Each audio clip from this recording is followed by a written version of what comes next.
Oi, gente, bom dia para aqueles que estão assistindo durante o dia, boa noite para aqueles que estão assistindo esse vídeo durante a noite.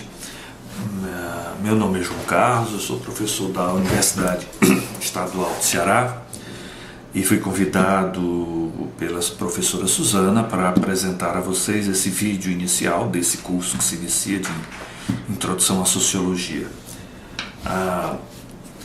Eu não sou um expert em vídeos e vocês vão me desculpando qualquer falha, mas fico muito grato e muito satisfeito de poder estar conversando com vocês pela via virtual e pretendo em breve estar com alguns de vocês pessoalmente. Para esse primeiro encontro, para essa primeira apresentação, eu queria falar para vocês um pouco sobre a sociologia, mas como vocês são estudantes de história, são graduandos em história, eu creio que é fundamental, além de falar da sociologia, falar um pouco, e é isso que vai me interessar a partir de agora, nesses primeiros momentos, falar um pouco sobre por que a sociologia surgiu e em que contexto esse saber surgiu. Então, algumas considerações iniciais sobre isso são tão fundamentais quanto qualquer definição do que seja sociologia ou do que ela venha a estudar.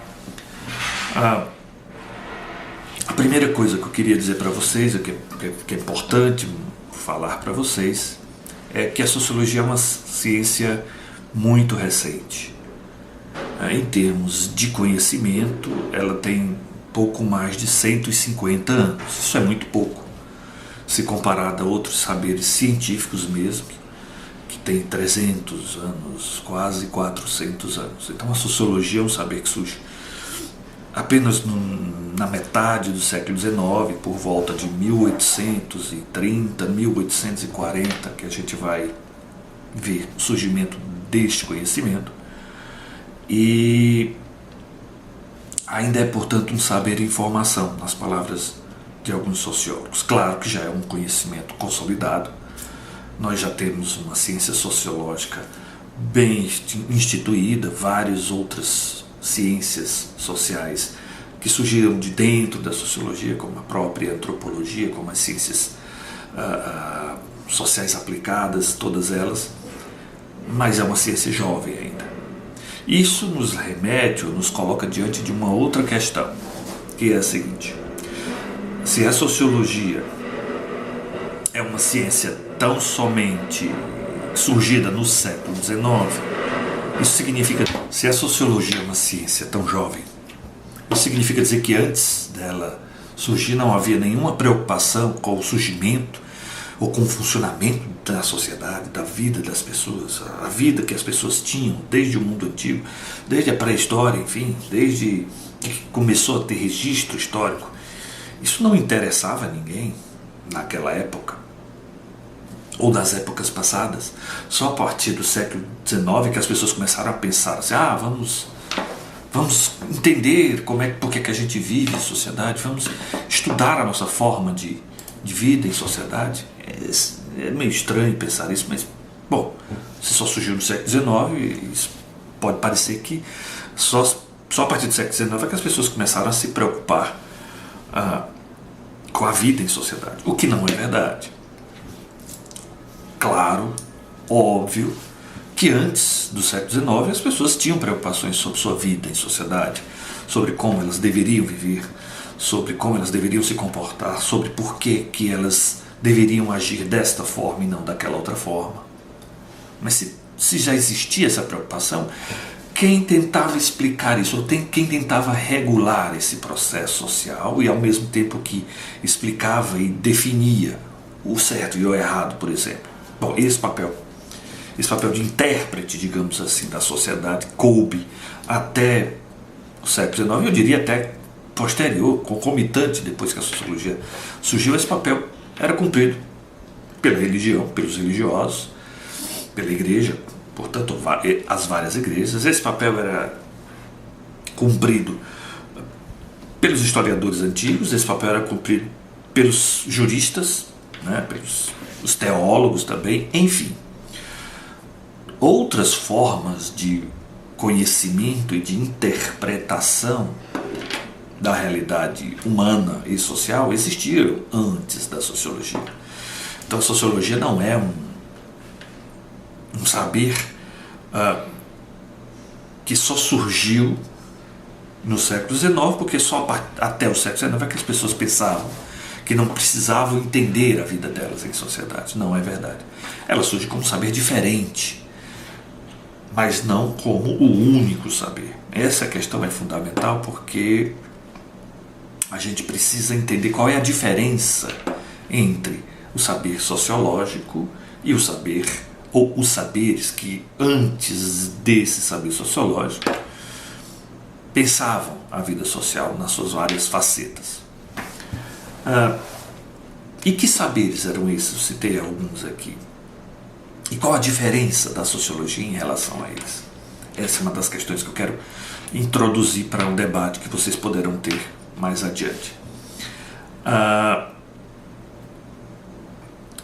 sociologia surgiu da mesma maneira que surgiram as outras ciências modernas, a partir do século XVII, mais ou menos. As chamadas ciências da natureza, física, a química, a biologia, a própria matemática moderna, embora a matemática seja um saber antigo. A sociologia faz parte desse movimento que a gente chama de movimento da modernidade em busca de uma nova forma de olhar a realidade humana, né? Então é exemplo do que ocorreu com a natureza, com o estudo da natureza. O estudo da sociedade também passou a ser visto como algo que poderia ser feito de uma forma científica, sistemática. Não é que não fosse observado, era, mas de uma maneira diferenciada. Da mesma forma que antes da física, os filósofos pensavam o mundo de uma forma especulativa, da mesma forma que antes da química surgir, da química dos elementos surgirem, os alquimistas, que eram também filósofos, pensavam o mundo, o universo de uma forma especulativa. A sociedade também tinha essa abordagem. E o fato é que o desenvolvimento de todas as ciências modernas e, posteriormente, no século XIX, da sociologia, obedece a uma necessidade. Então, todas as formas de conhecimento, todas elas, desenvolvem-se a partir de uma necessidade do processo histórico. Cada momento histórico exige uma forma de interpretação dele. Então, vou dar apenas um exemplo, fazendo aqui uma pequena digressão epistemológica, ou seja, eu vou tentar fazer um pouco de filosofia da ciência, história da ciência. História da ciência, que vocês deverão estudar em breve em alguma dessas disciplinas, eu espero. Antes de tudo isso, antes de todas as formas de conhecimento que hoje nós conhecemos, a primeira delas, vocês já devem ter ouvido falar, se chamou de mitologia. E o que foi a mitologia? Gente, primeiro, o que a gente conhece de mitologia mais classicamente, ou mais popularmente, é o pensamento mitológico grego. É a mitologia grega, Zeus, Apolo, a greco-romana, na verdade. Zeus, Hera, até motivo de desenho animado, né? Os semideuses, Hércules, as divindades todas gregas, o deus do inferno, Hefestos, o deus dos mares, o deus da embriaguez, Dionísio, enfim. Essa mitologia grega se tornou muito famosa, mas não é a única. No mundo antigo, a gente vai, se vocês tiverem a curiosidade, eu espero que tenham, porque é muito interessante, existiram mitologias ou narrativas míticas, como a gente costuma falar, em todos os povos da antiguidade, dependendo do grau de desenvolvimento econômico, social, político, histórico de cada povo. Essa mitologia, esse conjunto de explicação mítica foi mais ou menos evoluído. Mas existe uma mitologia muito poderosa, a mitologia egípcia, que vocês também já devem ter ouvido falar, os Mun-Ra, os deuses Osíris, Ísis, uma mitologia persa, uma mitologia poderosa, né, dos povos orientais, da China, da Índia. As divindades indianas são também muito poderosas. E a mitologia judaica, dos povos judeus, que a gente conhece até muito bem, às vezes até sem achar que é mitologia, mas que tem o seu caráter de explicação mítica, porque narra a origem de um povo, a origem do mundo. O Gênesis do Velho Testamento é a mitologia dos povos hebraicos, do povo judeu. Então essa mitologia foi a primeira maneira das pessoas enxergarem o mundo, explicarem por que é que existe o dia e existe a noite, por que é que existe o sol e a lua, de onde surgiram as estrelas e os mares, enfim, tudo. E, portanto, como surgiram os seres humanos, a diferença entre homens e mulheres, as plantas, a variedade da natureza, os animais, enfim, todas essas mitologias sempre buscaram, de uma forma específica, explicar as coisas. Por que é que as pessoas devem se comportar assim?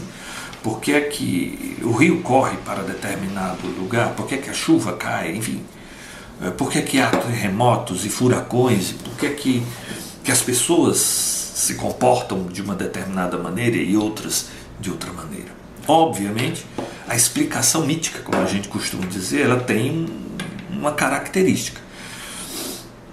Ela é baseada no cotidiano das pessoas. Ela é baseada na vida das pessoas. Ela é baseada numa observação, diríamos hoje, empírica da realidade. Então, um trovão, que é um raio que provoca um barulho ensurdecedor, ele é fruto da ira de um deus, do ponto de vista grego, chamado Zeus, do ponto de vista escandinavo, chamado Thor. Um tem um raio como lança e o outro tem um martelo como principal fundamento da força. Lanças e martelos causam barulho e causam faíscas.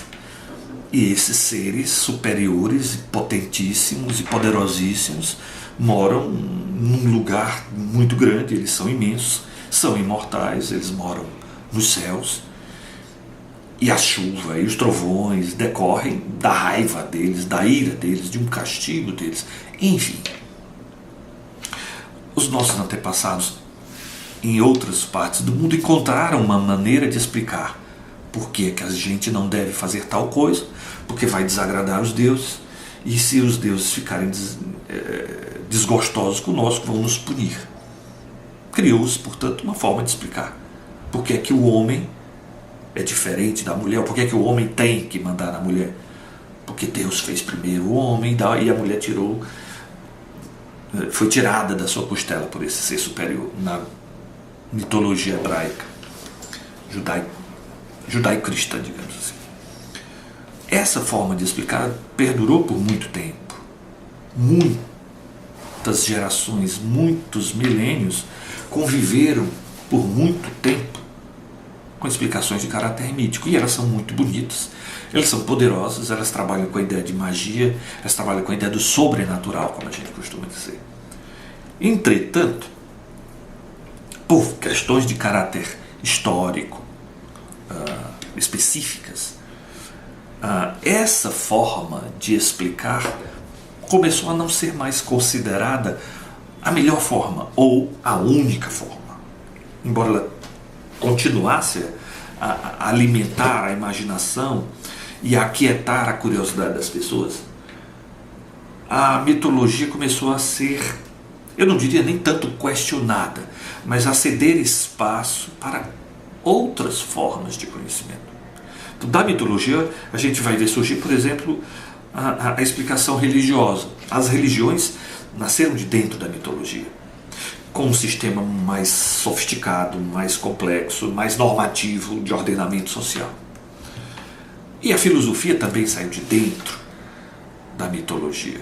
Num determinado momento, mais ou menos lá por volta do século VI a.C., e num determinado lugar que foi a Grécia Antiga. E por que surgiu lá é uma questão também muito importante. Não daria tempo eu apresentar aqui para vocês, mas tem a ver com o fato de que esses gregos, por questões relacionadas à atividade econômica que eles começaram a desenvolver no mar Mediterrâneo, e que começaram a conhecer outros povos, e que começaram a chegar naquele conjunto de ilhotas e de várias localidades no norte da África e na Magna Grécia, chamada, que hoje é a bota da Itália. Enfim, esses gregos, que eram grandes navegadores, que não tinham uma grande agricultura porque não tinham terra fértil, como tinham os persas, como tinham os egípcios, esses gregos passaram a conhecer outras culturas, e essas outras culturas minaram um pouco a crença absoluta que eles tinham nos deuses deles. É o que um sociólogo alemão chamado Max Weber chama de um processo de desencantamento do mundo, muito parecido com o que acontece conosco pessoalmente. Quando a gente é criança, a gente acredita em Papai Noel, a gente acredita em Babau, a gente acredita em... a gente tem medo de trovão, a gente acredita em bicho-papão. Enfim, quando nós vamos crescendo, as crianças vão se tornando mais velhas, o processo cognitivo vai se instituindo, a gente vai deixando de ter como referência, como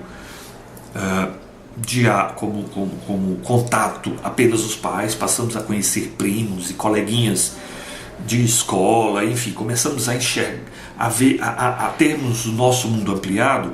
Essas crenças começam a diminuir. Então a criança aos 8, 7, 9, varia de família, varia de cultura, ela começa a questionar: ora, mas como é que pode um velho barbudo com um saco vermelho voando numa charrete com renas que nem asas tem? Isso é meio absurdo, como é que pode isso? É esse o que a gente chama de desencantamento do mundo. E se isso ocorre conosco enquanto pessoas, ocorreu também com civilizações. E os gregos foram, digamos assim, do mundo antigo, os primeiros a sofrer esse processo, que tem a ver com o contato deles com a diferença cultural de outros povos. E eles começaram a elaborar uma outra maneira de tentar entender a natureza. Foram os primeiros filósofos, chamados filósofos naturistas, os primeiros pensadores que começaram a tentar entender de onde vinha a água, o ar, o fogo, sem recorrer a achar que isso vinha dos deuses necessariamente. Bom, esse foi o início de todo um processo. Vocês vão ter aula também de filosofia, eu não vou aqui dar aula disso, mas assim, é um processo de amadurecimento de uma outra maneira de entender a realidade, sem a recorrência aos mitos, mas recorrendo ao raciocínio lógico, ao pensamento, à dedução, enfim. Da sociologia, da mitologia surge, portanto, a filosofia, que não acabou com os mitos. Os deuses não desapareceram, aliás, eles continuaram a existir e continuam a existir até hoje, por intermédio das religiões e de alguns mitos contemporâneos.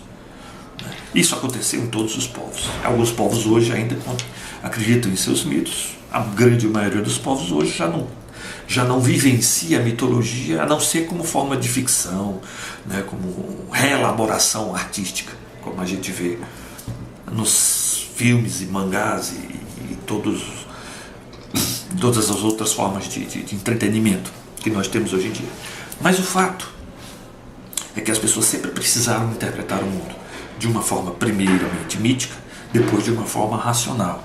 E essa filosofia, concomitantemente com a religião, concomitantemente com algum resquício de mitologia, perdurou até o século XV, XVI,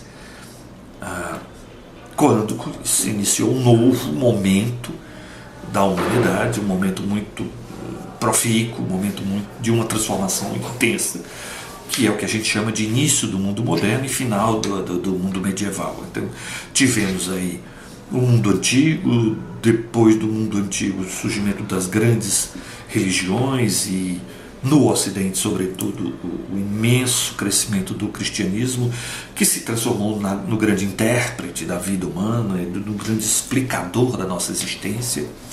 E isso perdura, de certa maneira, até hoje, não com a mesma força, mas a partir do século XVI, século XVII, mais ou menos naquela época, 1500, 1600, quando o Brasil foi descoberto.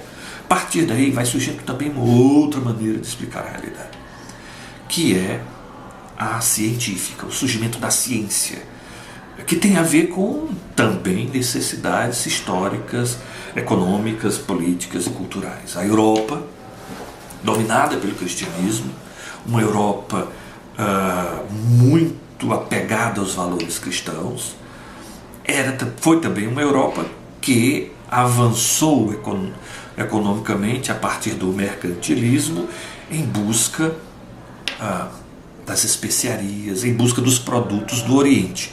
A descoberta do caminho, a ida por terra do Ocidente para o Oriente, possibilitada originalmente pelas cruzadas. Os cruzados, vocês já devem ter estudado e vão estudar muito mais isso agora na universidade. As cruzadas eram aqueles movimentos propiciados e financiados por príncipes e pelos próprios papas em busca da reconquista da Terra Santa, né? Jerusalém, a terra onde Cristo nasceu e morreu. Só que essas cruzadas abriram um caminho entre Ocidente e Oriente. E os povos do Oriente eram muito mais desenvolvidos que os povos do Ocidente, economicamente, eram muito mais ricos. A Índia, a China, o Japão, né? Eles eram muito... tinham um comércio muito diversificado. Isso criou uma conexão com o Ocidente. E aí o Ocidente se abrindo para o Oriente, e vendo essa abertura depois fechada pelas guerras, pelos turcos, vocês estudaram isso, tiveram que descobrir um outro caminho para as chamadas Índias, e nessa busca eles descobriram o chamado Novo Mundo, que somos nós, os que estamos aqui na América. Isso foi alargando o mundo se tornou muito maior do que era, e esse mundo se tornou mercantil, e esse mundo começou a requisitar o desenvolvimento de um tipo de conhecimento que não podia ser mais só retórico. As universidades surgiram na Idade Média, mas o conhecimento científico só entrou na universidade na modernidade. Na Idade Média, as universidades ensinavam a retórica, a oratória, latim. É no mundo moderno, na entrada do mundo moderno, que essas universidades foram mais ou menos obrigadas a terem que adotar o ensino das artes técnicas, porque se precisava construir navios, porque se precisava entender o movimento das marés, porque se precisava construir carroças, porque se precisava preparar as pessoas para trabalharem no comércio com o uso da matemática, mesmo que primitiva, mesmo que básica. Enfim, um conhecimento das artes, das técnicas, um conhecimento de saberes que envolvessem a conservação de alimentos, enfim, começou a ser necessário. E aí vai surgindo uma nova forma de conhecimento que a gente chama de ciência, a ciência moderna. E essa ciência moderna, ao surgir, ela abre espaço para uma outra maneira de interpretar o mundo, não mais fundamentado, apegada aos valores antigos, aristotélicos e platônicos e religiosos, né, vinculados à igreja cristã, mas um mundo que tinha que ser entendido de uma forma sistemática, racional, né? Um mundo que fosse entendido não da maneira como a igreja queria, mas da maneira como ele era, né? E procurando entender o mundo a partir das suas leis de funcionamento. E aí vão surgir os grandes fundadores da ciência moderna, Galileu Galilei, Leonardo da Vinci, depois Isaac Newton, Nicolau Copérnico, Johann Kepler, Tycho Brahe. Foram os primeiros de um conjunto de novos saberes científicos que foram se desenvolvendo e que fizeram o mundo se transformar completamente em muito pouco tempo. Então, do século XVI ao século XXI, estamos no início dele, são 5 séculos. O mundo, em 500 anos, já se transformou muito mais do que nos últimos 10.000 anos anteriores. Muito mais. O mundo do ano 1000 não é muito diferente, não era muito diferente do ano de 1500. Mas o mundo de 1500 é completamente diferente do mundo de 2001. Não para entender. Quem propiciou essa mudança foi a ciência, o conhecimento científico, sistemático, racional, experimental. Por que eu estou dando essa mini aula de história da ciência? Para mostrar que a sociologia está dentro desse bojo. Ela se desenvolveu por uma necessidade também.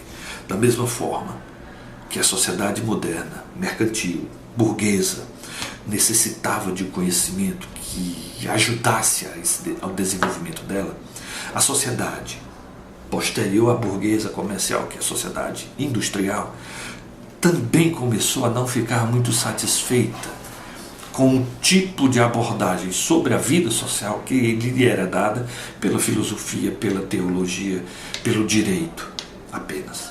Então, as questões que a sociedade começou a se colocar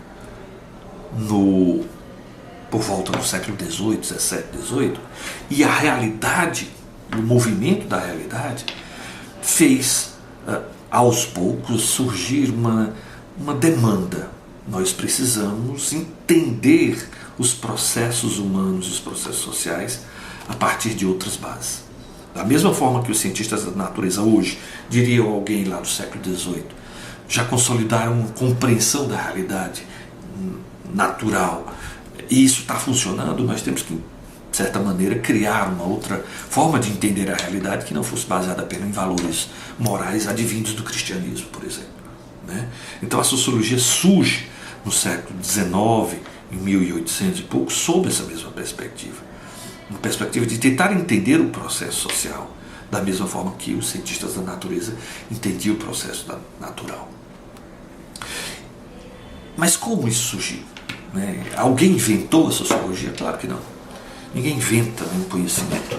Nenhuma forma de conhecimento surge do nada, de forma abrupta, por uma ideia genial de alguém. Não é assim. Quando a gente imagina que Isaac Newton descobriu a teoria, a lei da gravitação universal, porque caiu uma maçã na cabeça dele, pode até ter caído a maçã na cabeça dele, mas não foi Newton que embolou, e ele não descobriu porque teve um insight, um sonho premonitório, uma inspiração divina. Newton foi o resultado final. Era um gênio, obviamente, mas o resultado final de um processo que vinha de longe. Muitos outros antes dele tentaram entender, se inquietaram com a natureza. E ele foi o felizardo e, ao mesmo tempo, o responsável e o grande. O valor dele é incalculável nisso, de perceber a relação entre tempo, espaço e força. Einstein não existiria da mesma forma no século XX.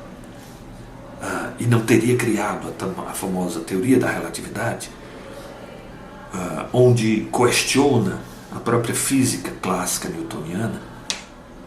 Mas Einstein não existiria sem Newton. Newton não teria existido sem Copérnico. Então não há sociologia inventada por alguém, não há pensamento social que tenha sido bolado pela cabeça de alguém. Esse pensamento surge a partir de determinadas condições.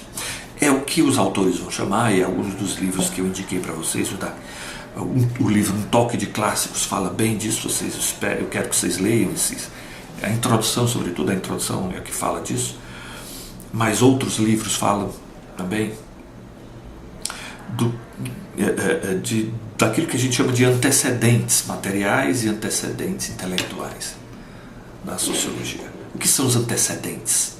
Algo que antecedeu, é algo que preparou o terreno, que deu condições para que surgisse a sociologia. Da mesma forma que eu falei há pouco, que a filosofia surgiu de dentro da mitologia porque havia condições históricas para isso, da mesma forma que eu falei para vocês que a ciência moderna surgiu de dentro da filosofia, digamos assim, no início da modernidade, porque havia condições históricas para isso.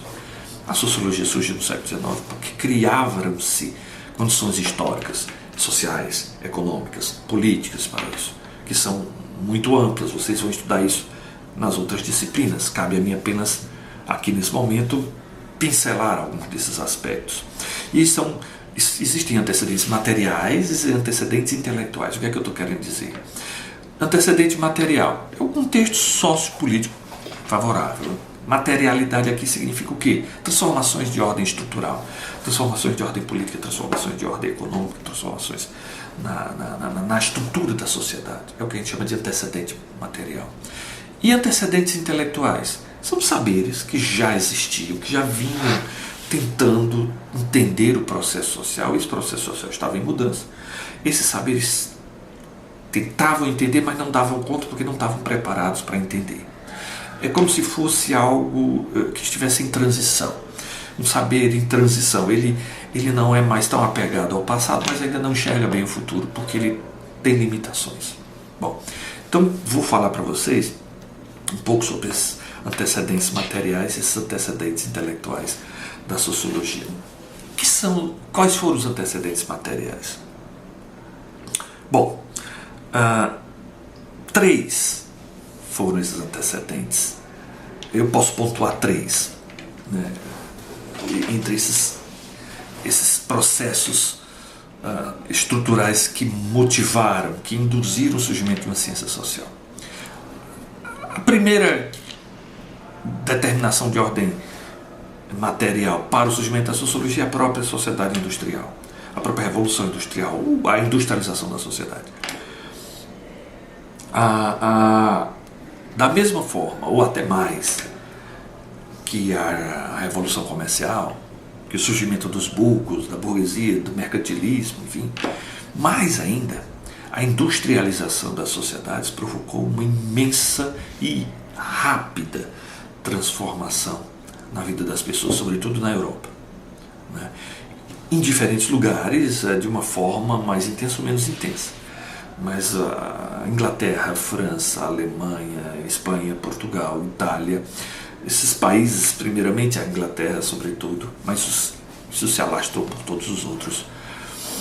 O desenvolvimento, depois na América do Norte, o desenvolvimento do modo de produção capitalista industrial, como se costuma dizer numa linguagem marxista, vocês vão estudar isso também mais adiante, ele foi radicalmente revolucionário na mudança da vida das pessoas. Para vocês terem uma ideia, as cidades já eram grandes em 1750, mas uma cidade grande em 1750 tinha 50 mil habitantes. Em 1850 já tinha 500 mil habitantes. Por que isso acontecia? Porque a industrialização ela tem o caráter de concentrador da produção. Ao contrário do comércio, que concentra, mas nem tanto, e ao contrário da pecuária e da agricultura, que dispersa as pessoas no campo, a industrialização levou para grandes centros, ou criou outros grandes centros, os parques industriais que nós também conhecemos hoje. Nós temos aqui no Ceará os vários parques industriais, em São Paulo também. Esses parques industriais, esses lugares que começaram a surgir com grandes indústrias, indústrias têxteis sobretudo, indústria de carvão, eles aglomeravam em torno de 5 milhões de pessoas, milhares de pessoas que saíam do campo em busca de trabalho, visto que no campo a atividade fabril, as tecelagens, as chamadas corporações de ofício, aqueles pequenos tecelãos que se juntavam para produzir em conjunto, perderam a sua atividade econômica, gradualmente foram perdendo para as grandes empresas que produziam o mesmo tecido de forma muito mais barata e de forma muito mais rápida. Então essas pessoas, sem ter atividade, passaram a ter que se tornar operários, trabalhadores assalariados dessas grandes indústrias. E esse é um grande aspecto que provocou uma mudança muito intensa na sociedade. Uma sociedade industrializada, ela propiciou o aglomerado de muitas pessoas, o surgimento de duas classes sociais bem nítidas: o operariado de um lado, o patronato de outro lado. A relação começou a se estabelecer dessa forma, e a relação entre patronato e operariado se tornou muito conflituosa, bem mais conflituosa do que nos modos de produção anteriores. Esses conflitos começaram a gerar disputas e problemas sociais intensos decorrentes disso. Então a Revolução Industrial motivou, induziu, provocou o surgimento de um tipo de pensamento que tentasse entender qual a extensão daquele conflito, aonde esse conflito iria parar, por que é que ele estava acontecendo. Ainda não se tinha conhecimento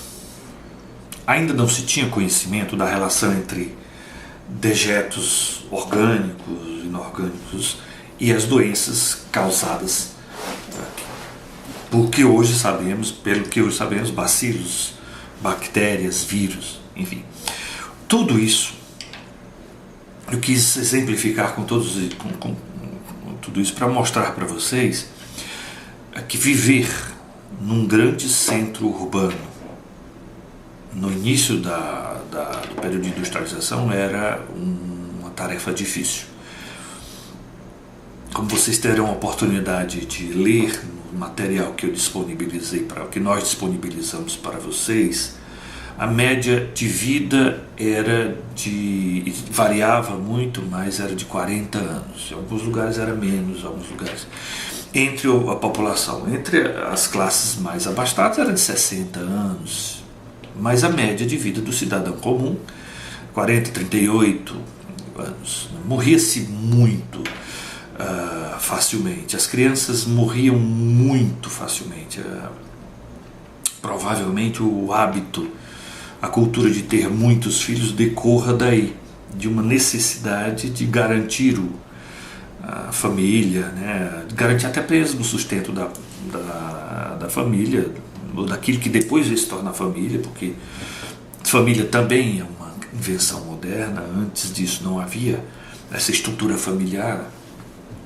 As crianças não eram vistas como crianças, e sim como adultos em miniatura. Mas assim, morria-se muito, então as mulheres morriam muito de parto. As condições sanitárias e sociais, como eu já disse, eram muito ruins. Isso começou a ser visível, entende? Esses problemas se avolumaram e se tornaram visíveis demais, explícitos demais. E algo tinha que acontecer. E isso precisava ser resolvido, até mesmo porque em alguns momentos essas pessoas começaram a se revoltar contra aqueles que viviam no fausto, que viviam na abundância, os nobres, os religiosos. Essas pessoas que viviam numa miséria absoluta, às portas de castelos lindíssimos, e habitados por uma aristocracia, que esbanjava recursos, que esbanjava comida. Isso nos leva a um terceiro aspecto, ao terceiro antecedente material, que foi a Revolução Francesa, mas que foi o primeiro de um conjunto de movimentos sociais de massa, de protestos sociais de massa que vieram depois, né? Os grandes, como a gente conhece na história, a Revolução Russa, e antes dela os protestos de Londres, a Comuna de Paris, mas não só esses, vários outros movimentos que espero que vocês estudem também, com certeza irão estudar, vários outros movimentos reivindicatórios, movimentos reformistas, movimentos revolucionários, protestos urbanos de toda a ordem começaram a pipocar, digamos assim, em toda a Europa, mas principalmente nos países mais industrializados.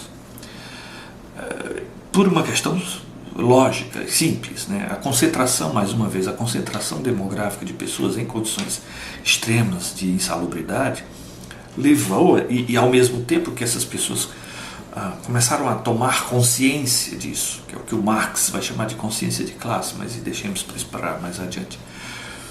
essas pessoas começaram a protestar. E no início a burguesia, juntamente com os industriais, juntamente com a nobreza que dava sustentação política a essa burguesia, e não aceitavam. Era absurdo para um rei, para um imperador, para um nobre, para um industrial ver as pessoas, os pobres, protestando por melhores condições, por férias, por dia de descanso, quando não tinham que trabalhar 16, 17, 18 horas por dia, não tinha férias, não tinha 13º, não tinha nada, não tinha previdência, não tinha nada. Não tinha nem mesmo casa, moravam em galpões. E no início eles eram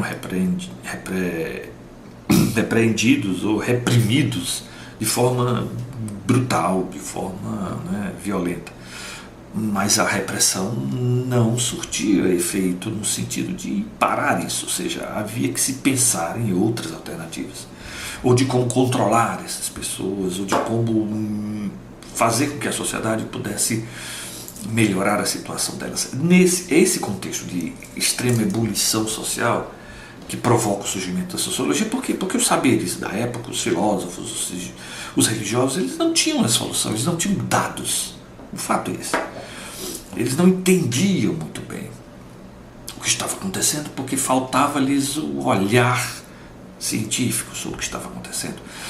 Quando a gente está muito acomodado a uma maneira de enxergar, a gente não consegue enxergar de outras formas.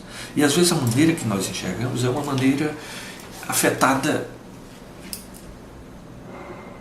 por uma ideologia, por uma visão religiosa ou mítica, por uma visão passadista, né? E isso nos impede de enxergar o futuro. A gente pode ver isso hoje também. É até algo que eu queria que vocês fizessem, um comparativo entre as semelhanças e diferenças entre o início da Revolução Industrial e essa revolução tecnológica que nós estamos vivendo hoje. Às vezes a gente não consegue enxergar bem o que está acontecendo. Está acontecendo algo diferente que a gente não entende, mas a gente não consegue porque não tem os instrumentos, não tem o óculos. É como se fosse um óculos. Às vezes o óculos está ultrapassado e você não percebe que ele está ultrapassado, mas ele está. Então a ciência é como um instrumento, um outro instrumento, um instrumento novo que veio a complementar ou até melhorar a visão que se tinha de uma realidade que estava mudando muito rapidamente, né? Esses foram os antecedentes materiais da sociologia. E quais foram os antecedentes, quais seriam esses antecedentes intelectuais da sociologia? E repetindo, antecedentes intelectuais eu estou chamando assim, aqueles saberes que já existiam, que enxergavam, mas não enxergavam bem, entende? Quer dizer, começaram a perceber que havia ali algo de novo. Nas relações humanas, nas relações sociais, na forma como funcionavam os poderes, mas não conseguiram enxergar tudo, porque usavam o óculos diferente, o óculos do passado. Então, duas filosofias fizeram esse papel.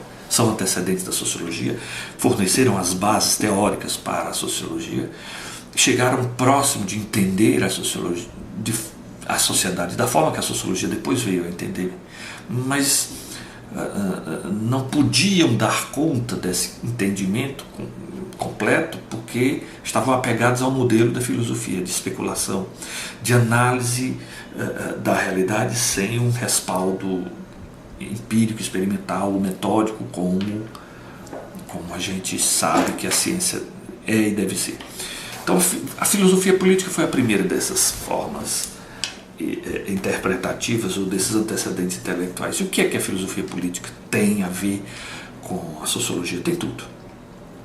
Primeiro porque o que foram os filósofos da política? Os filósofos da política foram aqueles pensadores, aqueles filósofos, né?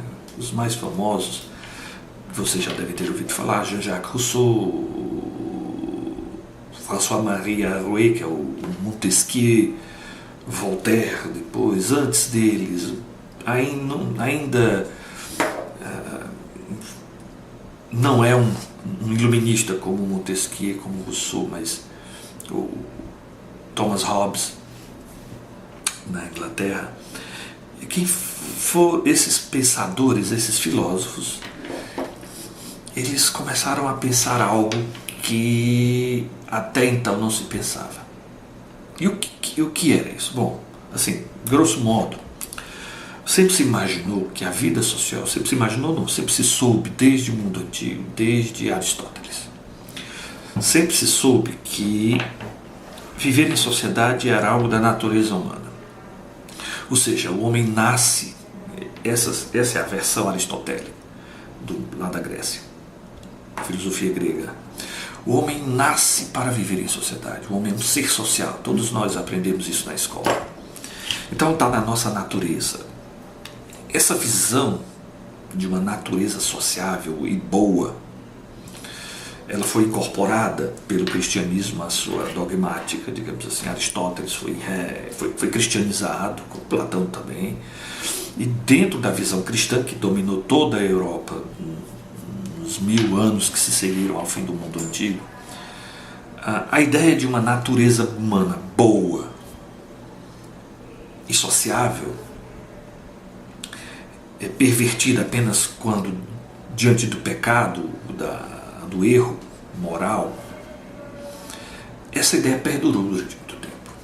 E ela tem consequências, ou seja, as pessoas nascem e vivem numa sociedade, e elas nascem e vivem nessa sociedade obedecendo a leis que são estabelecidas ou pelo Criador, no caso de uma visão religiosa, ou pela própria natureza humana. E a sociedade faz parte delas. E a bondade faz parte delas. E a maldade não faz parte dela, é o erro. Bom, esses pensadores, esses filósofos da política, por questões de ordem histórica também, as guerras religiosas entre católicos e protestantes, a resistência dos príncipes ao domínio papal, enfim, todos os conflitos políticos, territoriais, os conflitos entre as comerciais, entre os grandes impérios comerciais nascentes, tudo isso foi levando esses conflitos externos e internos nas próprias sociedades, foi levando alguns pensadores a questionarem esse caráter bondoso do ser humano e esta natureza sociável do ser humano, visto que eles viviam em guerra. É o que vai dizer, é o que diz Thomas Hobbes, né? O homem, a sociedade é a guerra de todos contra todos. O homem é um lobo do homem. Então essa visão de uma sociedade que deveria ser boa na visão greco-romana e cristã, mas que não é, afetou a visão que esses filósofos tiveram da sociedade e da política. E a partir daí eles começaram a questionar o que é a sociedade. Bom, isso já é uma pré-história da sociologia. Como é que a sociedade se fundamenta? Ela se fundamenta em quê? O que organiza o processo social? O que estabelece as leis? É onde surgem os primeiros filósofos contratualistas. Por que esse nome contratualistas? Porque eles imaginam, e essa é a ideia interessante, Rousseau fez isso, Montesquieu fez isso, John Locke fez isso, e o próprio Thomas Hobbes fez isso.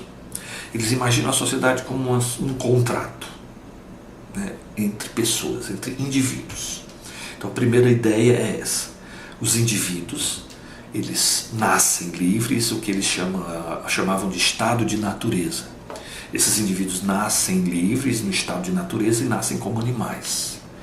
É um pouco da influência aí de um pensamento mais empirista, né, de Thomas Hobbes e de John Locke. Eles nascem como bichos, nós nascemos como bichos. Nós nascemos como tábulas rasas, um papel em branco. E nessa nossa liberdade, nesse nosso estado de natureza, nós queremos tudo, nós somos egoísmo puro.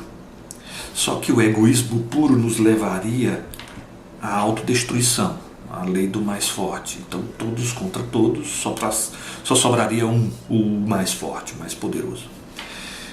Então, segundo esses contratualistas, resumidamente falando, cada um de um jeito fala existem diferenças entre eles, mas não cabe a gente aqui a discutir essas diferenças. Então, resumidamente, a sociedade é fruto de um acordo, de um contrato, de de um contrato por medo, como é óbvio, de renúncia, ou de um contrato para se salvar. Então nós abrimos mão do poder, nós abrimos mão das nossas vontades, nós abrimos mão do nosso egoísmo em nome de um líder, de um rei, de um leviatã, como dizia Thomas Hobbes, de uma pessoa poderosa. Essa pessoa vai instituir a lei, a norma, a ordem social, vai dizer o que é que pode, o que é que não pode, quem casa com quem manda e quem obedece. E nós todos vamos aceitar, nos submetermos a ele, mas ao mesmo tempo sobrevivemos e criamos aquilo que a gente chama de civilização. É mais ou menos essa a ideia. Portanto, a sociedade, ela não é algo natural. Nessa visão da filosofia política contratualista, ela é artificial. Ela é uma invenção do ser humano. Essa ideia da filosofia política contratualista é fundamental para a sociologia. A sociologia trabalha com a ideia de que a sociedade é algo artificial mesmo, é algo que a gente inventou. As leis não são da natureza, as leis são da sociedade. A norma não é imposta pela natureza, tampouco por Deus, numa visão sociológica. A norma é imposta pela sociedade, pelo acordo que nós fazemos entre si. Isso é fundamental para a gente entender. Então, essa ideia de uma sociedade moldada para evitar o conflito é uma ideia que é muito cara. Claro que a sociologia aprimorou essa noção, sofisticou essa ideia, mas, por exemplo, a noção dos três poderes de Montesquieu, executivo, legislativo, judiciário, três poderes independentes, harmônicos, que equilibram a disputa pelo poder, que evitam o conflito intenso entre eles, criando, a partir de uma igualdade de poderes, de um equilíbrio. Isso é puramente um artifício. Artifício que a gente está vendo aqui no Brasil hoje em dia está muito complicado de manter. Há poderes com muito poder e há poderes com pouco poder, e esse desequilíbrio está gerando uma crise social gritante. Então, Montesquieu ainda é atual. Então, a sociologia aprimorou esses processos, mas sem essa visão da filosofia política, a sociologia não teria se tornado uma ciência da sociedade. Esse é o primeiro antecedente intelectual. O segundo antecedente intelectual é também da área da filosofia, mas são os filósofos da história, ou o que a gente chama de filosofia da história. O que eram os filósofos da história? E aí a vertente alemã de Hölderlin, de Hegel, Kant, são os mais famosos. Mas basicamente a filosofia da história repensou a maneira de pensar historicamente o mundo. Porque a história não é uma ciência recente. A história, como vocês mesmos sabem, ou estão sabendo, estão aprendendo, a história é da antiguidade para cá. Mas a história sempre teve uma característica. O historiador do passado sempre teve uma característica. Ele enxerga a história, e ainda hoje a gente pensa muito isso, a história como o relato do passado, como uma descrição dos feitos e dos eventos ocorridos no passado. Os filósofos da história começaram a questionar essa ideia por várias razões, principalmente, eu diria, duas razões fundamentais. Primeiro, a história deixa de ser vista como descrição de eventos para ser a percepção do processo, não das pessoas, dos eventos, mas a percepção dos processos da sociedade. Vejam, os filósofos da história começam a enxergar a sociedade. A história para o narrador antigo, para o historiador antigo e medieval e pré-moderno, é a história de Cleópatra, é a história de Marco Antônio, é a história de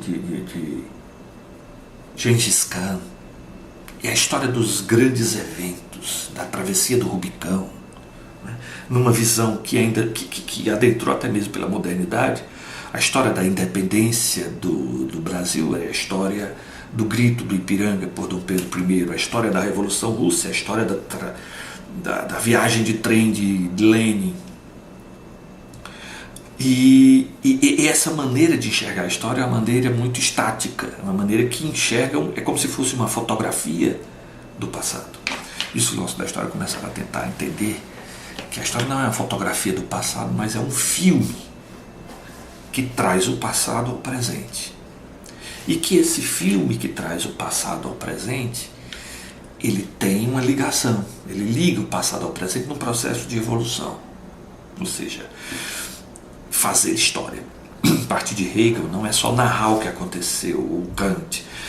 Claro que eles intuíram isso, mas quem vai entender melhor isso vai ser o Marx, por exemplo. A visão marxista de história, nesse aspecto, é fenomenal. A história não é o relato do que ocorreu, a história é a percepção da lógica dos acontecimentos e dos atores envolvidos nos acontecimentos. Não haveria Revolução Russa se não fosse Lenin? Não, provavelmente haveria, não seria da forma como foi. A importância de Lenin é fundamental. Mas Lenin não provocou a Revolução Russa. Ele foi um instrumento de um processo que era social. Não haveria o nazismo não fosse a figura de Hitler? Talvez sim, talvez não, mas aquilo aconteceria. Hitler também não foi o criador de toda aquela loucura que foi o Terceiro Reich. Ele foi um instrumento fundamental. A sua loucura, a sua insanidade, ao mesmo tempo sua genialidade, propiciaram aquilo que ocorreu. Mas a história do nazismo não é a história de Hitler. A história do nazismo é a história de uma cultura antissemita que se gerou não apenas na Alemanha, mas em toda a Europa. E poderia não ter dado no que deu se não fosse o Hitler, mas não é o Hitler o foco ou os acontecimentos que envolveram essa personagem. A história do nazismo é a história de um povo, ou de dois povos, pelo menos. Um povo judeu e um povo alemão, e a relação desse povo. E a história mesmo, até mesmo, do cristianismo na Europa, do cristianismo que se estabeleceu como antissemita, mesmo que Cristo fosse um judeu. E o antissemitismo se tornou algo cultural, e por questões econômicas e políticas específicas lá na Alemanha, gerou aquela doidice que foi o nazismo. Mas vejam, a história é a história das sociedades, é a história dos povos. Ela se movimenta, ela não é estática. Foi isso que os filósofos da história propiciaram para que a sociologia percebesse. Analisar sociologicamente a realidade, a gente vai ver um pouquinho disso depois, não é olhar para o que ocorreu apenas, como se aquilo que ocorresse de forma isolada. Olhar sociologicamente a sociedade é vê-la em seu processo. Terceiro antecedente intelectual a gente chama de teorias biológicas da evolução. O evolucionismo darwiniano e lamarckiano. Darwin e Lamarck foram dois pensadores, você já deve ter ouvido falar, dois cientistas que, ou já leram sobre isso. O Darwin é o mais famoso, até porque a teoria do Darwin é mais completa, e que contestou um dos fundamentos do conhecimento científico. Desde Aristóteles e mesmo na biologia moderna, a natureza sempre foi vista como algo perfeito e imutável. Por quê? Porque a natureza é perfeita, é bela. Tudo funciona a contento. Tudo funciona do mesmo jeito. Tudo sempre foi, é e será da mesma forma. A planta hoje é igual à planta de ontem, que será igual à de amanhã. O homem hoje é igual ao homem pré-histórico. E o homem daqui a 300, 500 ou 1000 anos será o mesmo. A natureza é a mesma. Aqueles que são religiosos dizem, Deus a criou assim. Se Deus era perfeito, a natureza não pode ser outra coisa que não perfeita. Bom, rapidamente falando, as descobertas de Darwin e as teorias evolucionistas de Darwin que propuseram algo que hoje a engenharia genética comprova ser correto, que os seres vivos são frutos de um processo de evolução, afetou fortemente a visão que as pessoas tinham sobre a existência. Ora, se homens, macacos, amebas, jumentos,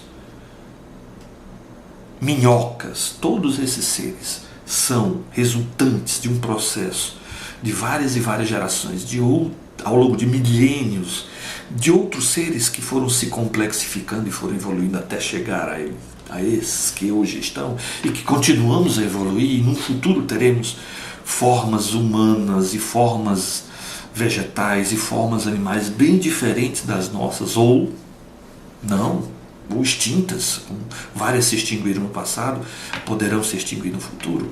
Se isso é verdade, parece que sim, até hoje não se conseguiu contestar Darwin, o fato é que nem mesmo a natureza é imutável. Se a natureza não é imutável, e se ela evolui, as relações humanas e sociais, que por vezes nós fundamentamos num princípio natural, elas deixam de ter esse fundamento sólido. Ou seja, entre outras palavras, num exemplo concreto, o homem é mais forte que a mulher, fisicamente. A natureza ou Deus fez assim. Portanto, na sociedade, o homem deve ter predominância, deve mandar na mulher. Bom, isso quando você tem uma ideia fundamentada na natureza e diz, olha, a natureza é assim, o homem é mais forte. Então as mulheres têm que se submeter, elas são mais frágeis. Fisicamente, portanto, socialmente devem obedecer à norma. Né? Ou a natureza fez os machos e as fêmeas.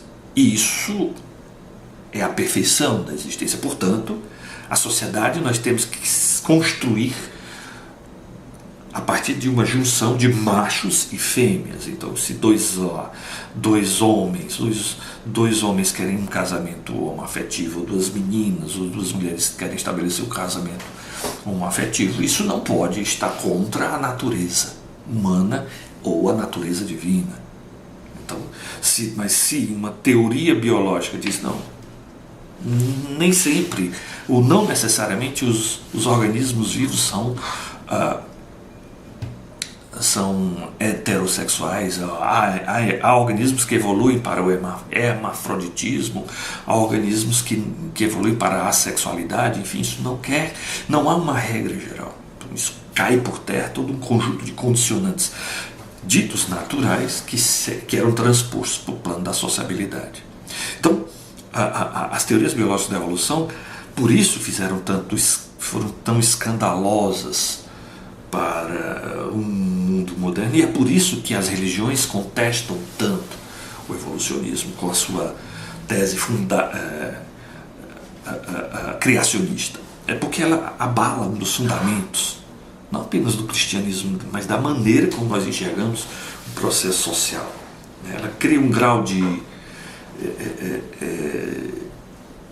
incerteza que muitos não estão dispostos a aceitar. Por último, os levantamentos sociais. O que eram levantamentos sociais? Eram pesquisas sociais. As primeiras pesquisas feitas pelos primeiros gestores, os organizadores sociais, os prefeitos, os governadores, os reis, os primeiros ministros, enfim, perceberam que precisavam entender o que estava acontecendo, como eu já disse anteriormente, precisavam entender e resolver os problemas que se avolumavam. Então começaram a analisar a realidade.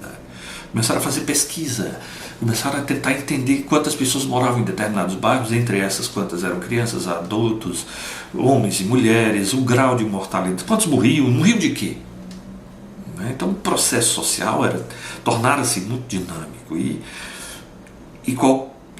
a economia dependia do trabalhador, dependia dessas pessoas, essas pessoas adoeciam, enfim, tinha que se entender. As pessoas adoeciam, as pessoas se matavam, as pessoas se mudavam, e tinha que se entender qual era a origem dessas doenças, por que as pessoas adoeciam, quem adoecia mais, qual a relação entre doença e alimentação ou carga de trabalho. Bom, os primeiros a fazerem essas pesquisas foram os médicos sanitaristas. E é daí quando foram surgindo as grandes campanhas sanitaristas, as grandes campanhas de vacinação, enfim, ancorados no desenvolvimento da própria ciência médica, as pesquisas em torno do funcionamento da sociedade, não apenas no que se refere às questões de doença, como eu falei, mas no que se refere à localização de prédios, de cemitérios, onde colocar cemitérios, onde construir hospitais, qual o melhor lugar. Isso que hoje é feito de uma forma muito mais sistemática e muito corriqueira até, começou a ser feita. Bom, isso deu uma base metodológica muito poderosa para os cientistas sociais. trabalharem de início, né? Então, resumidamente, a sociologia surgiu porque tinha que surgir.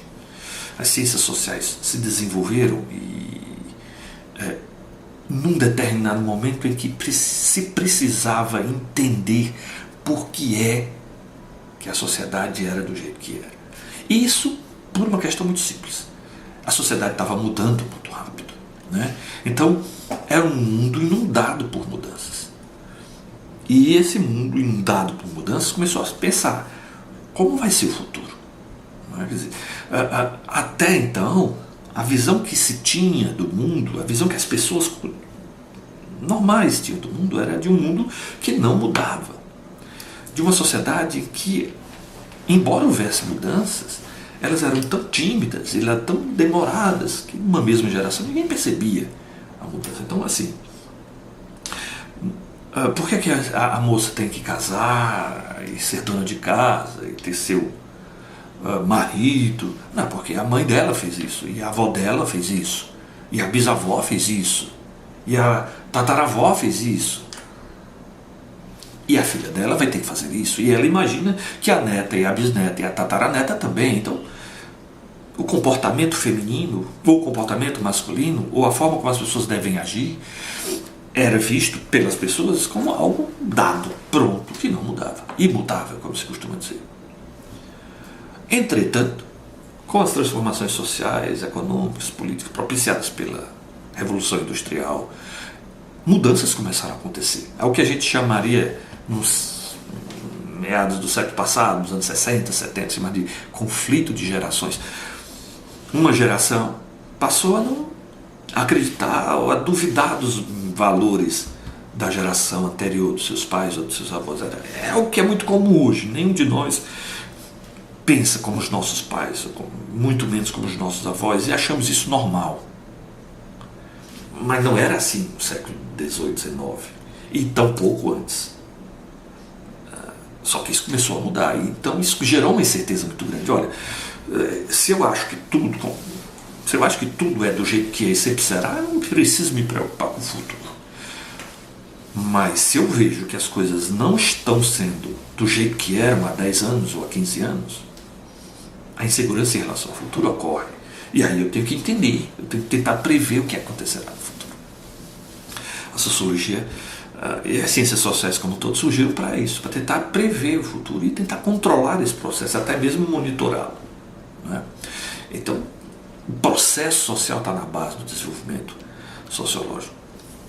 E como é que essas ciências sociais, agora eu inicio um novo aspecto, que já que eu terminei de falar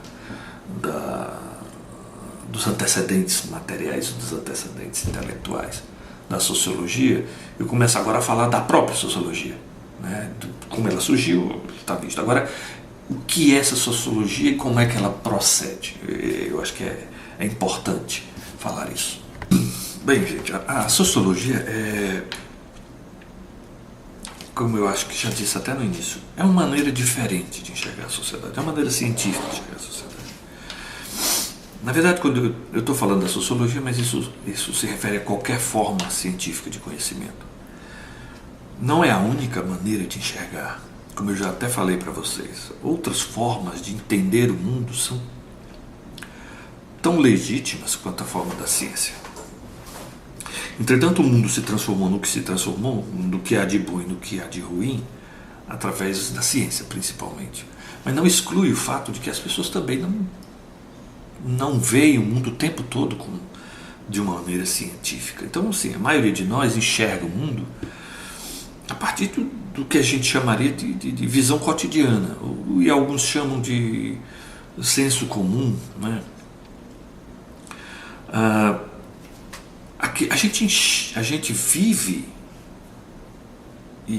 a nossa vida com base em valores que são parte religiosos, parte não religiosos, com base em hábitos que herdamos dos nossos parentes e da sociedade na qual nascemos e vivemos.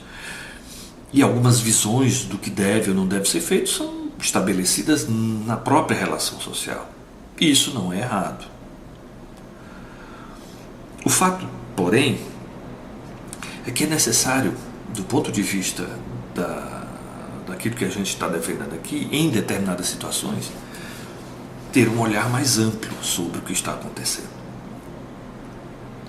Ou, o que a gente diria na sociologia, desenvolver uma perspectiva de análise sociológica ou científica, como queiram. Então, assim, o biólogo, da mesma forma, o biólogo ele vive a vida dele como uma pessoa comum, mas ele analisa o universo dos seres vivos de uma forma científica, o químico da mesma forma, o físico da mesma forma. Não se é físico 24 horas por dia, não se é sociólogo 24 horas por dia. Entretanto, quando se vai analisar questões humanas e sociais com o intuito de tentar entender o que está acontecendo, de bom ou de ruim, aí é necessário dar essa parada e entender. Entender o que está acontecendo requer esse instrumental que a gente chama de sociologia. Bom, esse mergulhar mais profundo no processo social nos coloca diante de verdades que a gente não está preparado para entender quando a gente analisa a realidade social da forma cotidiana, no dia a dia do senso comum. Então é preciso aprender a pensar cientificamente. Uma das coisas que eu acho que a universidade, a escola, mas assim, mais do que a escola, a universidade, ela precisa mostrar a vocês.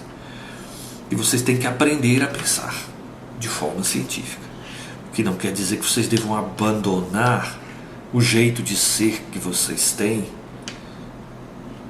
no dia a dia. Mas é que saber a hora em que vocês deverão analisar uma realidade de forma a vê-la de uma maneira mais ampla ou mais profunda. É aquela metáfora do iceberg. Que metáfora do iceberg, né? Aquele filme que todos devem ter assistido, né? Titanic. Vendo aquele filme Titanic, do Leonardo DiCaprio, da Kate Winslet, tem o Titanic, aquele grande e indestrutível transatlântico. Ele, na primeira viagem de Londres até Nova York, ele afunda. Ele afundou porque bateu num iceberg. E ele bateu no iceberg porque houve uma profusão de erros, enfim. Ele bateu no iceberg e essa batida rasgou o casco, havia problemas estruturais no casco e o navio afundou. Bom, por que eu lembrei desse filme? Porque, na verdade, aparece o iceberg lá, enorme, né? Só que aquilo ali não é o iceberg. Nós sabemos que o iceberg mesmo, 2/3 daquela pedra de gelo, aquela montanha de gelo que chamamos iceberg, 2/3 dela estão embaixo da linha do mar. O que aparece, que já é gigantesco, é só 1/3, é só a pontinha do iceberg. Daí vem aquela expressão, isso aí é só a ponta do iceberg. Bom, na maioria das vezes a gente se enxerga só a ponta do iceberg. Essa é a metáfora, essa é a associação que eu estou fazendo. Bom, enxergar só a ponta do iceberg não significa dizer que a gente está errado. Significa que está enxergando o iceberg, mas só na sua ponta. O que é problemático é a gente tomar a ponta pelo todo, ou a parte pelo todo. Entendem? Então, quando a gente diz um pensar cotidiano, um pensar do senso comum, a gente está dizendo, não é errado, mas é só pequena parte visível. E, em geral, a maior parte do que constitui aquele processo, aquele fenômeno, não está visível. Pensar sociologicamente, desenvolver uma perspectiva sociológica, é mergulhar a cabeça debaixo d'água e enxergar o iceberg todo. É pensar de forma mais profunda e mais ampla, enxergar além do que é visível. Essa é a ideia. É preciso ser capaz de se libertar desse imediatismo das circunstâncias que nos envolvem pessoalmente, enxergar o universo mais amplo que formata a sociedade, percebendo que por trás daquilo que se aparenta tem algo mais, né? Eu costumo dizer, repetindo um pensador, um sociólogo chamado Wright Mills, que o trabalho de análise científico sociológica da realidade social, é um trabalho de imaginação sociológica. A gente tem que fugir do padrão, a gente tem que pensar fora do que é rotineiro, pensar fora do que é usual, ir contra a maré, usando uma outra metáfora, né? Nadar contra a maré, né? Resistir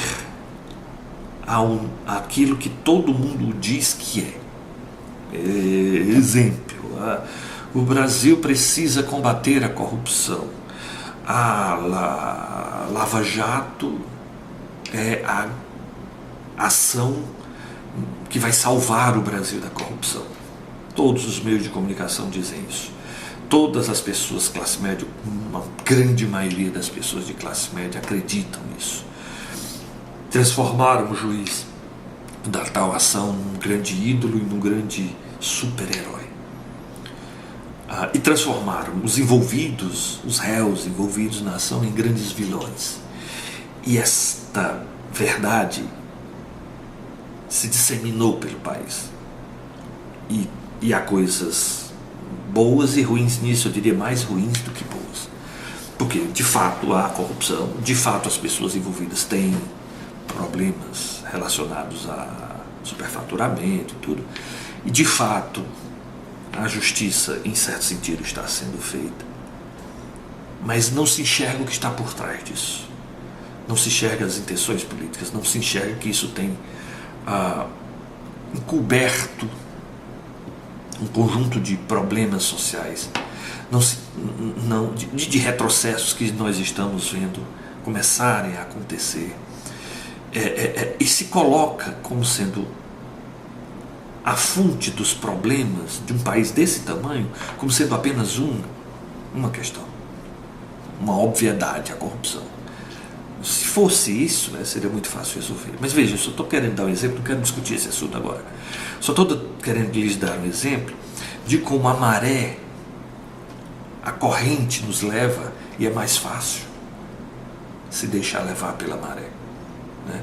É mais fácil olhar e dizer, olha o iceberg, e havendo apenas a pontinha, e se contentar com isso, com a ponta do iceberg, e achar que ele é o todo do iceberg.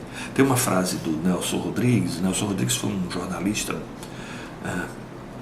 escritor, já morreu, fez muito sucesso nos anos 50, 60. Talvez vocês tenham ouvido falar dele, porque uma das redes de TV aí fez várias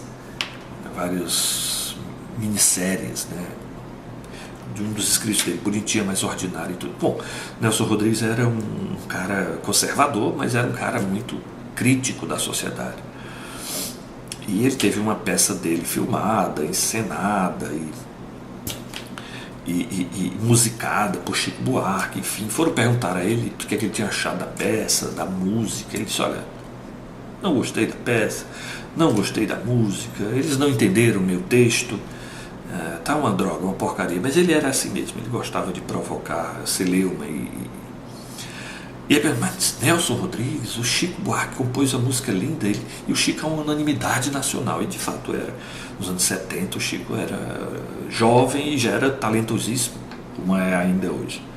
E ele disse, por isso mesmo, toda unanimidade é burra. Então essa frase ficou talhada. Né? Se todo mundo unanimemente gosta de algo, adere a uma ideia, defende uma bandeira, desconfie dela. Essa é a ideia da imaginação sociológica. Nade contra a maré, obviamente. Nadar contra a maré, resistir ao que a gente chama de efeito manada, né? Quando você bate num animal, ele sai correndo e os outros saem correndo atrás sem saber por quê. Sai correndo porque o primeiro foi. E nós, seres sociáveis, também fazemos isso. Vamos atrás do trio elétrico, sem saber se gostamos do trio elétrico. Corremos atrás da primeira bandeira, aderimos à mesma ideia, basta que ela pareça bonita ou certa. Então, essa unanimidade em torno dos problemas, dos processos, é exatamente isso que a sociologia diz ou pretende resistir, né? Pensar fora do rotineiro é isso, dá trabalho, a gente se isola, a gente pode ser considerado alguém intratável, alguém chato, alguém estraga prazeres, mas o fato é que o cientista ele não pode se preocupar em apenas atender às expectativas das pessoas. O cientista, tanto da natureza como da sociedade, ele busca a verdade. Ele busca estabelecer o que de fato ocorreu ou está ocorrendo, não se deixando influenciar pelas vontades ou pelas simpatias. É o que vão dizer alguns sociólogos, como ele, entre eles Emile Durkheim. Então, para exemplificar esse aspecto, basta a gente ver qualquer problema. Né? Então, eu citei aqui o problema da corrupção, mas qualquer questão social, atual ou passada, ela precisa ser envolvida, mas não só as questões sociais. Qualquer situação nossa pelas quais nós nos envolvamos, ela pode ser analisada de forma sociológica ou não. Nem sempre a gente precisa fazer isso. A gente vai no supermercado, não precisa analisar sociologicamente porque está indo comprar leite ou porque está indo comprar carne. Não há necessidade. Mas se eu quiser entender por que as pessoas compram carne ou compram frango, dá para entender. Além do fato delas gostarem de comer carne e gostarem de comer frango. O fato de eu gostar de tomar café, o fato de você gostar de tomar cerveja, ou cachaça, ou de gostar de fumar cigarro, ou gostar de falar no WhatsApp, não precisa ser entendido no nosso dia a dia de forma sociológica. Obviamente que não. Eu não vou, a cada vez que eu pegar meu celular, tentar entender por que é que eu estou pegando meu celular. Eu vou ficar maluco? Não tem sentido. Mas, por outro lado, eu posso entender por que as pessoas hoje não vivem sem celular. Porque quando o celular quebra, ou quando os créditos acabam, ou quando a internet, o Wi-Fi não funciona, as pessoas ficam desesperadas. Isso a sociologia me permite entender. O poder que o acesso ao mundo virtual hoje exerce sobre cada um de nós. Entenderam? Em alguns momentos eu preciso entender o meu comportamento, e eu entendo, que não quer dizer que eu vá deixar de usar celular, mas me permite entender melhor por que eu, meus filhos, meus amigos não abrem mão do celular, por que os casais hoje namoram pelo celular, ou se encontram, mas não conversam, ficam zapeando, conversando via Snapchat ou via WhatsApp. Por que as pessoas têm 300 amigos que nunca encontraram via Facebook? Isso é interessante, o que não quer dizer que eu esteja contestando o uso das mídias sociais, mas entender o processo de consolidação das mídias sociais como um processo que tem mudado a sociabilidade contemporânea, esse sim é uma questão sociológica importante que a gente, mergulhando nela, vai entender. Por que é que você... Um exemplo que um outro autor, Anthony Giddens, eu até postei o livro do Giddens, dei uma olhadinha no livro do Giddens, na introdução do primeiro capítulo, ele dá um exemplo muito interessante, que é o exemplo de beber café. Né? Por que é que as pessoas bebem café? E aí, por que eu bebo café? Porque eu gosto. Por que você bebe café? Porque você gosta. Por que a gente bebe café? Porque café passa o sono. Bom, é verdade, mas é a ponta do iceberg. Gostar de café é a pontinha do iceberg. Para o dia a dia resolve. Eu não vou ficar questionando tudo. Todo dia eu bebo café. Eu não vou ficar questionando por que eu bebo café todo dia. Mas dá para entender. E o Giddens faz isso. Ele explica em vários aspectos que envolvem o simples ato de tomar café. Primeira coisa, é um ritual. Tomar café é um ritual, tem uma simbologia. As pessoas vão tomar um cafezinho ali. O que significa isso? Vamos sair, vamos fugir aqui. Nós, funcionários públicos, eu não, mas vamos tomar um cafezinho. É hora de fugir, dar uma escapada daquele trabalho burocrático, estafante. Ou vamos tomar uma cervejinha ali na esquina. Isso não é nem a cerveja, é só para fofocar, para espairecer. Café tem um ritual, cria um ritual. Esse ritual, para quem o tem, faz falta se você não cumprir. É um ritual de interação social. como beber uma cerveja com um amigo, como tomar uma cachaça com outro amigo, como, sei lá, fumar um cigarro. Hoje em dia cigarro não está tão... né? Mas entende? Esse é um aspecto. Outro aspecto.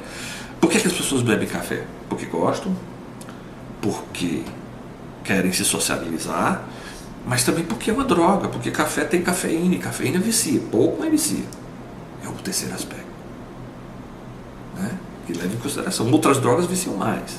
Cocaína vicia muito mais, crack vicia muito mais, nicotina vicia bem mais que o café. Então tem uma componente química aí que se junta com a componente social, que faz com que as pessoas fumem. Outra coisa, por que as pessoas bebem café? Porque elas são influenciadas a beber café, ou beber cerveja, ou comprar celular, ou fumar cigarro. Elas são influenciadas por quem? Pela sociedade, que depende do consumo do café, como depende do consumo do cigarro, como depende do consumo do tabaco,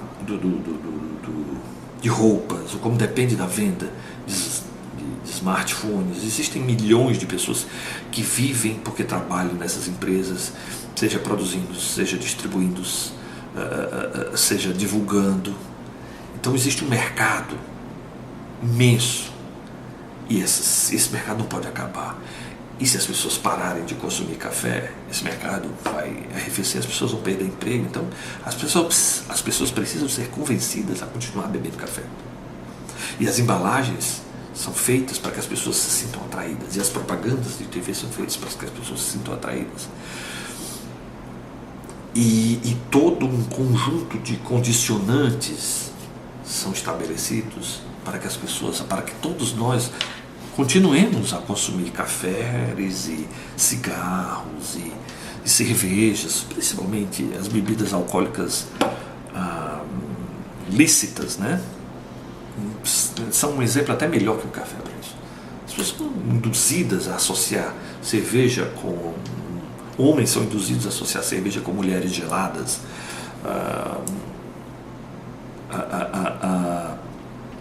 e quererem consumir isso, e o consumo está associado a situações de alegria, de beleza, de entrega, de situações vencedoras.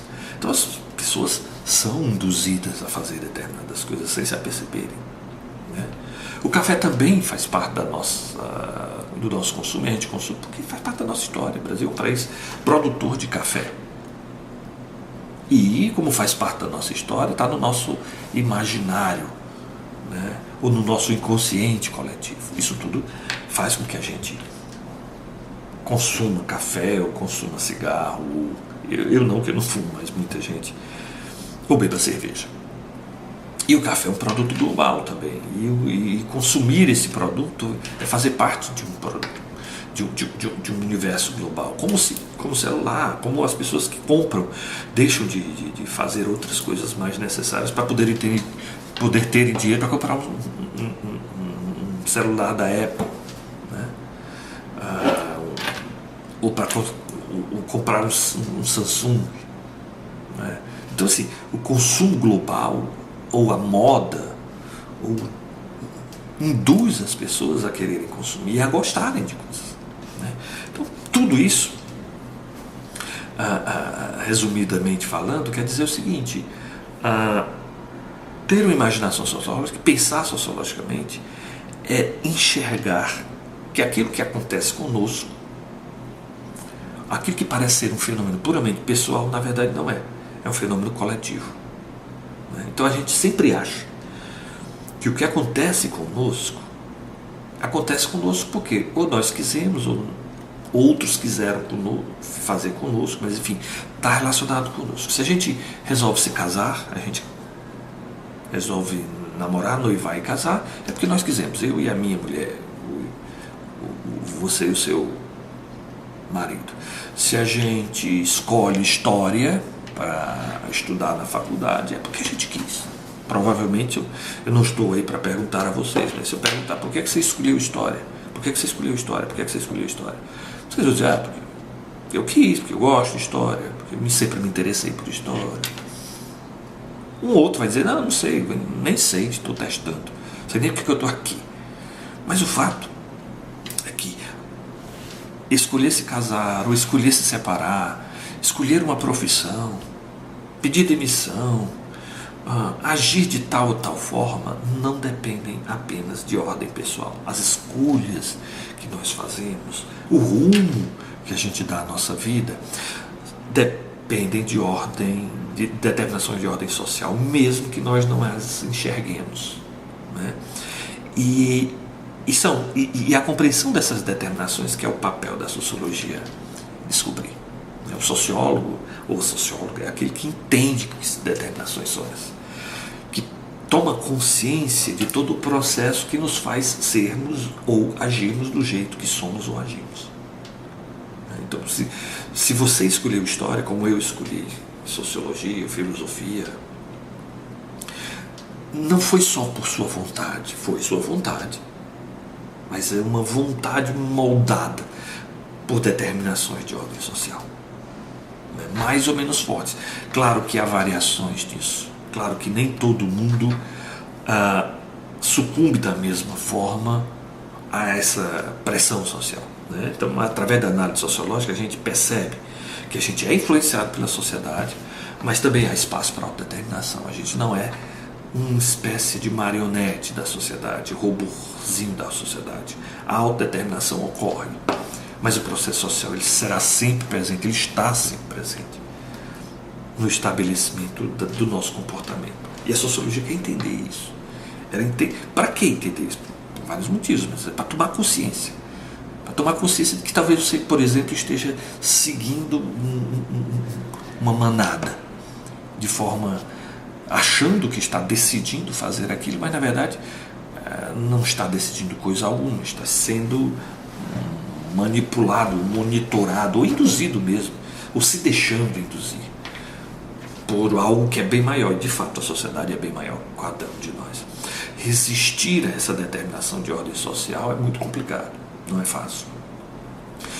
Compreender como ela funciona ajuda, né? A entender como as nossas atividades são estruturadas pela própria sociedade. Se eu entendo os mecanismos sociais de convencimento, de conflito, de competição, de indução, fica mais fácil de eu desenvolver uma visão crítica, até para resistir. Às vezes a gente não pode, ou não consegue resistir, obviamente. Por mais que eu queira, eu não consigo viver sem celular, mesmo sabendo que às vezes atrapalha, impede de conversar com os filhos e tudo, mas eu tenho consciência, e tento, mas não dá para viver sem. Hoje em dia não mais, e outras coisas também, né? Então, ser sociológico, pensar de forma sociológica é entender, compreender o que é que a sociedade faz de nós e o que é que nós podemos fazer de nós mesmos dentro desse processo. Não dá para escapar dela, não. Ou dá, você pode até fugir, virar um ermitão, se isolar da sociedade, mas não é solução. Existe uma estrutura social que molda os contextos sociais da nossa vida. E esses contextos obedecem a padrões de comportamento, a padrões de conduta. E a gente tende a seguir esses padrões de comportamento.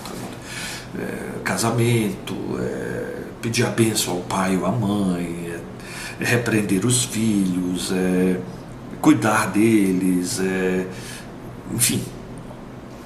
São padrões de conduta que nós aprendemos com a sociedade e não está errado. Agora, o que é que cabe à sociologia? Entender que padrões são esses, como eles se instituíram e como eles moldam regularidades de comportamentos. Porque, por exemplo, eu não sei quantos tem aí na sala, se tiver 30 alunos nessa sala, eu diria que metade, no mínimo, está usando calça jeans. Por quê? Porque gostam. 15 ou 20 aí querem usar calça jeans. Mas será? De 30, metade quis usar calça jeans. Ou será que quiseram usar a calça jeans porque criou-se uma regularidade, um contexto sociocultural instituído lá atrás, obviamente, não foi de agora, que nos moldou um comportamento de querer ter um jeans para ir trabalhar, para fazer atividades mais do dia a dia, porque é uma roupa fácil de vestir, que não amassa tão facilmente, não suja tão facilmente, enfim, aguenta o tranco, protege dos mosquitos, da dengue, da zika, enfim. Criou-se, é uma regularidade. Eu devo supor que muitos de vocês aí estão usando calças jeans, né? Então há uma estrutura social que molda tanto as grandes decisões de ordem macroestrutural como as decisões de ordem microestrutural. E compreender esse processo é que é o papel da sociologia e do sociólogo. Isso nos permite, por exemplo, tomar consciência da nossa vida, a gente se localizar dentro da sociedade, né? Permite uma autoconsciência, tanto do sociólogo, permite perceber as diferenças também, quer dizer, comparando como nós somos brasileiros, como os japoneses são, ou como os norte-americanos são, ou como nós cearenses somos em relação aos pernambucanos ou em relação aos paulistas. Comparando culturas nos permite entender a variedade cultural com base nos processos de formação dessas sociedades. É um aspecto. Outra coisa, nos permite compreender as ações sociais, as ações políticas, as ações institucionais. Os sociólogos são muito bons nisso, de compreender políticas sociais. Por que que elas dão certo ou elas não dão certo? Por que a maioria das pessoas, se fizer uma enquete, com certeza, 90% da população defenderia a pena de morte como solução para o problema da criminalidade? Porque está todo mundo cansado, está todo mundo assustado, está todo mundo com medo de ser assaltado, está todo mundo farto de ter seus celulares roubados nos pontos de ônibus, sobretudo das capitais. Então boa parte das pessoas, quando vê um ladrão, se puder lincha, participa do linchamento. E quando vê uma batida policial na qual um ou mais assaltantes são mortos, como agora aconteceu ontem ou anteontem, aplaudem e dizem: é isso mesmo, tinha que matar mais. Por quê? E o sociólogo, diante disso, o que é que nós sociólogos temos a dizer? Como pessoas, como cidadãos comuns, nós dizemos: olha, nós também temos raiva, nós também nos amedrontamos, nós também temos ódio de quem nos tira um bem ou um ente querido. Mas matar marginais não soluciona o problema. Esse discurso, é direitos humanos, esse povo dos direitos humanos. Não, não é o povo dos direitos humanos, mas enfim, defender direitos humanos é uma posição legítima, e é o primeiro aspecto. O segundo aspecto, de uma análise sociológica da realidade fria do problema da criminalidade, a gente percebe, uma das coisas que a gente percebe fundamentalmente: se matar contraventores resolvesse, o Brasil não teria criminalidade. Porque não existe no mundo, talvez, entre países que não estejam em guerra, não existe no mundo um país que mata tanto contraventores como o nosso. E há muito tempo. Mata-se mais no Rio de Janeiro em um mês do que em Nova York no ano todo. O índice de mortandade entre jovens negros e pobres e traficantes, enfim, com algum grau de criminalidade no Brasil é imenso, enorme. E a criminalidade está sendo diminuída? Não está. Então, assim, é uma questão de análise da realidade. Quando você enxerga apenas por um viés, a pontinha do iceberg, quando você enxerga apenas por esse viés da raiva, do rancor, como se e enxerga, como eu digo, do senso comum. No senso comum, sua casa está empestada de formigas. Qual é a solução? Compra veneno e mata as formigas. Sua casa está empestada de ratos. Qual é a solução? Chumbinho, coloca para matar os ratos. Ou ratoeiras. ou I. Aí, pela lógica simplória, seu país ou sociedade está empestada de marginais. Solução: mata. Não no veneno, mas na bala. É assim a lógica que funciona na cabeça da maioria das pessoas. Só que não funciona. Porque mesmo entre ratos e mesmo entre baratas, você pode matar os ratos e as baratas da sua casa. Mas se o foco for o lixo na rua ou no terreno baldio, as baratas vão voltar e vão proliferar. Não adianta matar as baratas. É uma solução passageira. Da mesma forma, a criminalidade.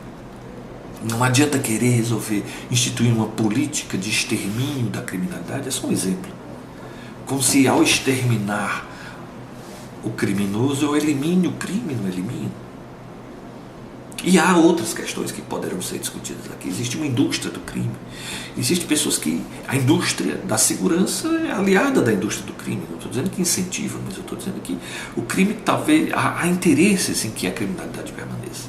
Isso precisa ser visto também. Então, políticas sociais precisam ser orientadas por uma visão mais ampla que entenda que o processo social é muito mais complexo do que se pensa. Então, nesse sentido, é muito importante. Enfim, é para isso que, entre outras coisas, para esses usos que a sociologia... É por isso um pouco que o sociólogo, mas o historiador pode ser também, quem desenvolve uma visão ampla, sociológica, imaginativa da realidade social, torna-se uma pessoa melhor, torna-se uma pessoa, tudo bem, talvez seja mais chata, mas é só não ser tão chato o tempo todo, mas que vai entender melhor o processo político, o processo econômico, o processo social e o próprio processo pessoal vai. Eu acho que por hoje tá bom, eu acho que a gente pode continuar depois. Um abraço, espero ter ajudado vocês, espero não ter sido muito chato. Até mais, até a próxima.